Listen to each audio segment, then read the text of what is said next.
Today we're going to be making a cucumber vodka. And so you'll want is one knife, a cucumber, and a bottle of vodka. I used this vodka called Earth Vodka, which is local to Los Angeles. And so you'll cut up the cucumber into thin slices. And then you're going to dump the cucumber into a vat or container. And then pour your vodka into the container. I used a 750 milliliter bottle of vodka. And you're going to want to shake this container at the beginning and then every day in the morning for at least 4 to 5 days. And once it's been about 4 to 5 days, you'll take that out, and what you'll need is a strainer, a coffee filter, a bowl, and then of course your container of cucumber vodka.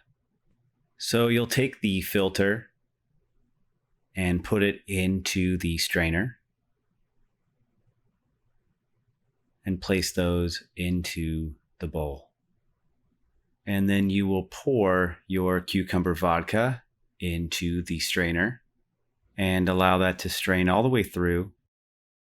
And then you can pour that into the same bottle and slap a label on it, and you've got yourself a cucumber vodka. I thought this went really well with the mint vodka that I had made before, and I made a cucumber mint martini, which was fantastic.